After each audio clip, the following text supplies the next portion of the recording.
आज हम यिर्मयाह की पुस्तक में अध्याय 39 का अध्ययन करेंगे। यरूशलेम का पतन। यहूदा के राजा सिदकिय्याह के राज्य के 9वें वर्ष के 10वें महीने में बेबीलोन के राजा नबूकदनेस्सर ने अपनी सारी सेना समेत यरूशलेम पर चढ़ाई करके उसे घेर लिया। और सिदकिय्याह के राज्य के 11वें वर्ष के चौथे महीने के 9वें दिन को उस नगर की शहरपनाह तोड़ी गई। जब यरूशलेम ले लिया गया तब निर्गल सरेसेर और समगर्नबो और खोजों का प्रधान सरस्किम और मगों का प्रधान निर्गल सरेसेर आदि बेबीलोन के राजा के सब हाकिम बीच के फाटक में प्रवेश करके बैठ गए। जब यहूदा के राजा सिदकिय्याह और सब योद्धाओं ने उन्हें देखा तब रात ही रात राजा की बारी के मार्ग से दोनों दीवारों के बीच के फाटक से होकर नगर से निकलकर भाग चले और अराबा का मार्ग लिया। परंतु कसदियों की सेना ने उनको खदेड़कर सिदकिय्याह को यरीहो के अराबा में जा लिया और उनको बेबीलोन के राजा नबूकदनेस्सर के पास हमात देश के रिबला में ले गए और उसने वहां उसके दंड की आज्ञा दी। तब बेबीलोन के राजा ने सिदकिय्याह के पुत्रों को उसकी आंखों के सामने रिबला में घात किया और सब कुलीन यहूदियों को भी घात किया। उसने सिदकिय्याह की आंखों को फुड़वा डाला और उसको बेबीलोन ले जाने के लिए बेड़ियों से जकड़वा रखा। कसदियों ने राजभवन और प्रजा के घरों को आग लगाकर फूंक दिया और यरूशलेम की शहरपनाह को ढा दिया। तब अंगरक्षकों का प्रधान नबूजरदान प्रजा के बचे हुए को जो नगर में रह गए थे और जो लोग उसके पास भाग गए थे उनको अर्थात प्रजा में से जितने रह गए उन सब को बंदी बनाकर बेबीलोन को ले गया। परंतु प्रजा में से जो ऐसे कंगाल थे जिनके पास कुछ न था उनको अंगरक्षकों का प्रधान नबूजरदान यहूदा देश में छोड़ गया और जाते समय उनको दाख की बारियां और खेत दे दिए। यिर्मयाह का छोड़ा जाना। बेबीलोन के राजा नबूकदनेस्सर ने अंगरक्षकों के प्रधान नबूजरदान को यिर्मयाह के विषय में यह आज्ञा दी, उसको लेकर उस पर कृपा दृष्टि बनाए रखना और उसकी कुछ हानि न करना। जैसा वह तुझसे कहे वैसा ही उससे व्यवहार करना।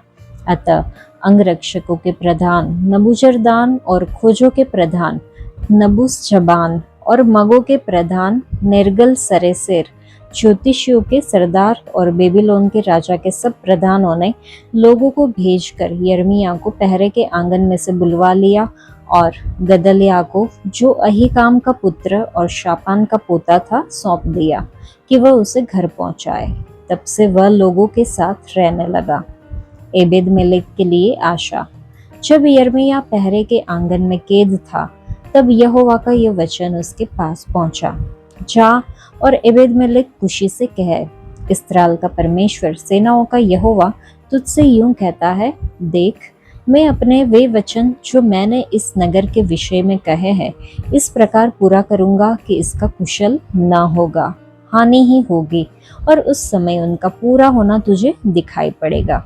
परंतु यहोवा की ये वाणी है कि उस समय मैं तुझे बचाऊंगा और जिन मनुष्यों से तू भय खाता है तू उनके वश में नहीं किया जाएगा, क्योंकि मैं तुझे निश्चय बचाऊंगा और तू तलवार से न मरेगा, तेरा प्राण बचा रहेगा। यहोवा की यह वाणी है।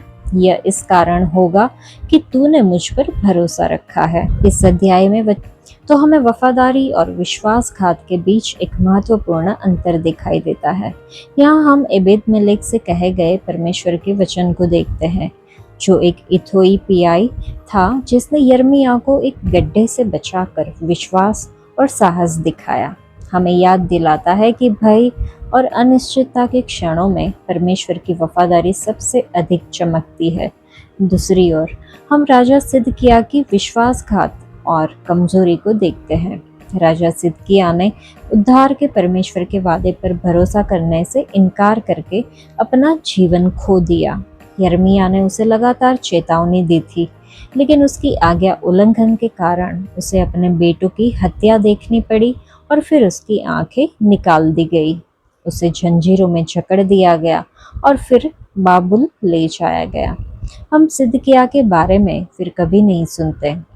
वचन 17 और 18 में प्रभु एबेद-मेलेक को सुरक्षा और छुटकारे का वादा देते हैं, उनकी स्थिति या कर्मों के कारण नहीं, बल्कि परमेश्वर पर उसके भरोसे के कारण।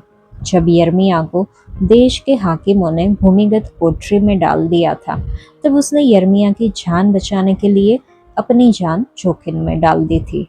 यहाँ हम पढ़ते हैं कि बेबीलोनियों ने शहर पर कब्जा कर लिया और वह अपनी जान के लिए भयभीत है, लेकिन प्रभु ने उसे छुटकारे का वादा किया।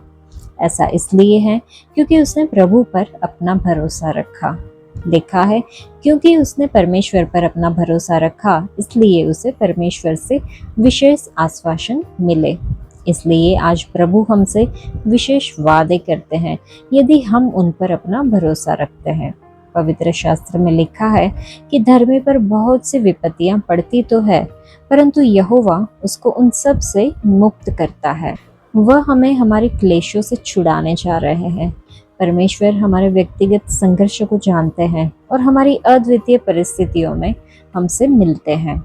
शैतान अब हमारे जीवन को नियंत्रित नहीं कर सकता। इसलिए चलिए हम भरोसा रखें कि परमेश्वर हमारा ख्याल रखेंगे और हमारे उद्धार को सुरक्षित करने के लिए हमें जीवित रखेंगे। तो इस पूरे अध्याय में जैसे ही यरूशलेम बाबुल के अधीन हुआ, परमेश्वर की भविष्यवाणी पूरी होती है। यिर्मयाह को बाबुल के अधिकारियों द्वारा बख्शा जाता है और अनुग्रह प्रदान किया जाता है, जिससे उसे अपना भाग्य चुनने की अनुमति मिलती है। यह अध्याय अपने उद्देश्यों के लिए घटनाओं को व्यवस्थित करने में परमेश्वर की सर्वसत्ता पर जोर देता है। अराजकता के क्षणों में भी परमेश्वर पर्दे के पीछे काम कर रहे हैं।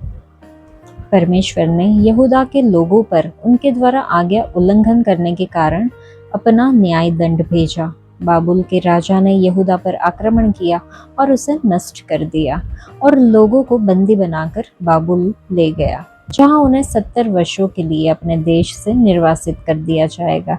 लेकिन परमेश्वर ने अपने भविष्यवक्ता यिर्मयाह की देखभाल की, जो उसका आज्ञाकारी था। बाबुल के राजा नबूकदनेस्सर ने यिर्मयाह को कोई नुकसान नहीं पहुंचाया, बल्कि अंगरक्षक के कप्तान को उसकी देखभाल करने के लिए कहा। इसलिए यिर्मयाह को बंदीगृह से रिहा कर दिया गया और वह बाबुल के लोगों के बीच स्वतंत्र रूप से रहने लगा। परमेश्वर उन लोगों के प्रति अपना वफादार प्रेम दिखाते हैं जो उसकी आज्ञा मानते हैं और मुसीबतों और परीक्षणों के समय में उनकी देखभाल करते हैं। हम इसे भविष्यवक्ता यिर्मयाह के जीवन में देखते हैं, जो यहूदा के अधिकारियों द्वारा पीटे जाने, कैद किए जाने और लगभग मौत का सामना करने जैसे कष्टों के बावजूद परमेश्वर के प्रति वफादार रहा। परमेश्वर ने भविष्यवक्ता यिर्मयाह को यहूदा के लोगों के हाथ से और फिर बाबुल के राजा से किसी भी नुकसान से बचाया। चलिए हम अपने जीवन में परीक्षा के क्षणों में परमेश्वर की कृपा और सामर्थ्य से उसके प्रति वफादार रहने का प्रयास करिए। हम परमेश्वर पर विश्वास करें और भरोसा करें कि वह हमें कभी नहीं छोड़ेंगे और न ही कभी त्यागेंगे। हम अपने परिवार, संपत्ति, अपने जीवन को प्रभु के हाथों में सौंप दें और सुनिश्चित करें कि अगर हम उस पर भरोसा करते हैं तो वह हमारी रक्षा करेंगे। आज के लिए इतना ही। परमेश्वर आप सबको आशीष दे। धन्यवाद।